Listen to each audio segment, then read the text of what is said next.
आज मैं आपकी अनुमति से ऑपरेशन सिंदूर से जुड़े कुछ महत्वपूर्ण तथ्यों और विषयों को सदन के समक्ष रखने के लिए यहां खड़ा हूं। अध्यक्ष महोदय, 6 और 7 मई 2025 को भारतीय सेनाओं ने ऑपरेशन सिंदूर के नाम से एक ऐतिहासिक सैन्य कार्रवाई को अंजाम दिया। यह केवल एक सैन्य कार्रवाई नहीं थी, बल्कि यह भारत की संप्रभुता, उसकी अस्मिता, देश के नागरिकों के प्रति हमारी जिम्मेदारी और आतंकवाद के खिलाफ हमारी नीति का एक इफेक्टिव और डिसाइसिव डिमॉन्स्ट्रेशन था। अध्यक्ष महोदय, जैसा इस सदन को जानकारी है, 22 अप्रैल 2025 को जम्मू कश्मीर के पहलगाम क्षेत्र में एक अमानवीय और कायराना आतंकी हमला हुआ। इस हमले में हमारे 25 निर्दोष नागरिकों सहित एक नेपाली नागरिक की भी जान गई थी। उन निर्दोष लोगों की जान उनका धर्म पूछ कर लिया गया। यह अपने आप में अमानवीयता का सबसे कुत्सित और सबसे घृणित उदाहरण था। यह घटना भारत की सहन शक्ति की सीमा की भी मैं मानता हूं परीक्षा थी। अध्यक्ष महोदय, इस हमले के तुरंत बाद हमारे प्रधानमंत्री श्री नरेंद्र मोदी जी ने तीनों सेनाओं के प्रमुखों की एक उच्च स्तरीय बैठक की और उन्हें छूट दी गई कि वे अपने विवेक, स्ट्रेटेजिक अंडरस्टैंडिंग और रीजनल सिक्योरिटी सिचुएशन को ध्यान में रखते हुए वह निर्णायक कार्रवाई करें। इसके बाद हमारे सैन्य नेतृत्व ने न केवल अपनी मैच्योरिटी दिखाई, बल्कि उस स्ट्रेटेजिक विजडम का भी परिचय दिया जिसकी उम्मीद भारत जैसी एक रिस्पॉन्सिबल पावर से की जाती है। अध्यक्ष महोदय, ऑपरेशन सिंदूर को अंजाम देने से पहले हमारी सेनाओं ने हर पहलू का बहुत ही गहराई के साथ अध्ययन किया। हमारे पास कई विकल्प थे, लेकिन हमने उस विकल्प को चुना जिसमें आतंकवादियों और उनके ठिकानों को अधिकतम नुकसान पहुंचे और जिसमें पाकिस्तान के आम नागरिक को कोई क्षति न होने पाए, इस बात की भी हम लोगों ने चिंता की। अध्यक्ष महोदय, हमारी सेनाओं द्वारा की गई वेल कोऑर्डिनेटेड स्ट्राइक्स ने 9 टेररिस्ट इंफ्रास्ट्रक्चर टारगेट्स को प्रिसीजन के साथ, सटीकता के साथ हिट किया और इस सैन्य कार्रवाई में एक अनुमान के अनुसार 100 से अधिक आतंकवादी, मैं बहुत संभल कर बोल रहा हूं अध्यक्ष महोदय, हमारी फिगर गलत ना होने पाए, फिगर इससे बहुत अधिक है।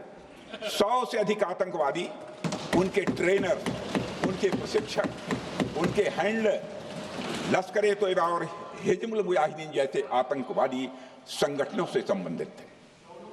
ये वही आतंकी संगठन हैं जिन्होंने पाकिस्तान की सेना और ISI का जिन्हें खुला समर्थन प्राप्त है।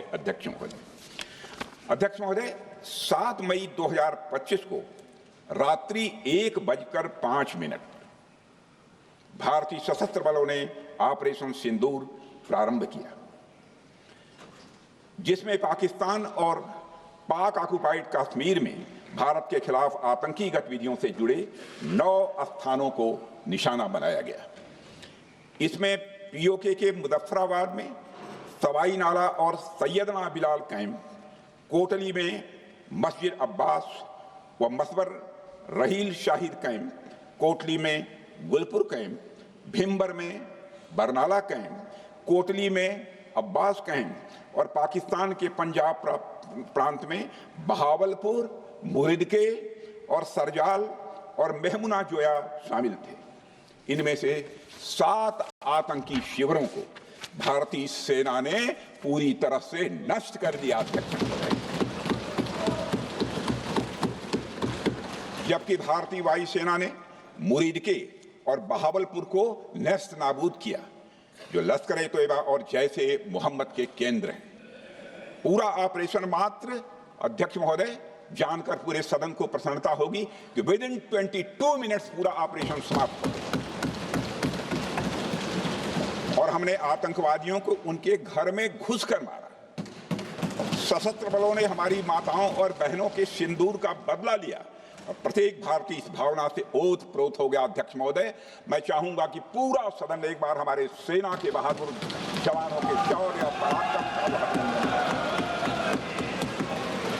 अध्यक्ष महोदय, यह सिंदूर की लाली शौर्य की कहानी है। यह सिंदूर की लाली शौर्य की कहानी है, भारत के मस्तक पर वीरता की निशानी है। अध्यक्ष महोदय, सेनाओं ने अंधेरी रात होने के बावजूद हमले की सफलता के स्पष्ट एविडेंस भी जुटाए हैं, साक्ष्य है हमारे पास। अध्यक्ष महोदय, हमले के कुछ ही घंटों के भीतर एक प्रेस रिलीज और मीडिया ब्रीफिंग के माध्यम से इन्हें जनता की जानकारी के लिए जारी कर दिया गया था। मुझे यह पुष्टि करते हुए गौरव की अनुभूति हो रही है कि सशस्त्र बल अपने सभी मिशन ऑब्जेक्टिव्स को पूरा करने में पूरी तरह से सक्षम रहे और साथ ही कामयाब रहे। अध्यक्ष महोदय, 7 मई 2025 को हमले माने 1:35 के तुरंत बाद भारतीय डीजीएमओ ने हॉटलाइन संदेश के माध्यम से पाकिस्तान के डीजीएमओ यानी डायरेक्टर जनरल मिलिट्री ऑपरेशन से संपर्क किया और टेरर इंफ्रास्ट्रक्चर के खिलाफ हमारे हमले के रेशनल और मेथोडोलॉजी के बारे में पूरी जानकारी दी और यह तथ्य भी बताया कि ये हमले एस्केलेटरी नेचर वाले नहीं थे, माने इसको हम आगे नहीं बढ़ाना चाहते। जिन मोहि मारा तीन मोहि मारे। अध्यक्ष महोदय, इस प्रकार प्रभु हनुमान ने लंका में अपनी रणनीति बनाई थी, उसी प्रकार हमने भी उन्हीं को निशाना बनाया जिन्होंने हमें नुकसान पहुंचाया था। हालांकि पाकिस्तान ने इस रेशनल को समझने से इनकार कर दिया और अगले कुछ दिनों तक सिविलियन और सैन्य ठिकानों पर गोलीबारी करके बड़े पैमाने पर सीज फायर वायलेशन करके स्थिति को एस्केलेट करने की उसने कोशिश की। अध्यक्ष महोदय, 7-8 मई 2025 की रात को क्लियरली आइडेंटिफाइड आतंकवाद संबंधी ठिकानों पर हमारे सफल ऑपरेशन के बाद, सफल हमले के बाद पाकिस्तान ने स्थिति को एस्केलेट कर दिया और अनमैन्ड एरियल सिस्टम और अन्य साधनों का उपयोग करके भारतीय वायुसेना के बेसेस, भारतीय वायुसेना के सेंसर्स और सेना के फॉर्मेशन हेडक्वार्टर से लेकर ब्रिगेडों तक पर भी उसने हमला कर दिया। हालांकि हमारी इंटीग्रेटेड एयर डिफेंस ग्रिड और काउंटर यूएस ग्रिड ने इन हमलों को सफलतापूर्वक विफल कर दिया। अध्यक्ष महोदय, यस-400 यमारसैन आकाश मिसाइल सिस्टम और एयर डिफेंस गन्स बहुत प्रभावी साबित हुई हैं। अध्यक्ष महोदय, इस एस्केलेशन पर हमारा जवाबी हमला स्विफ्ट,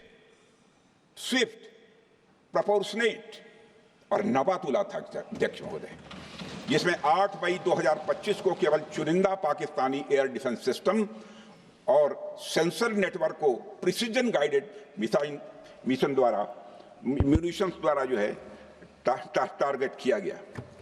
अध्यक्ष महोदय, हमारी कार्रवाई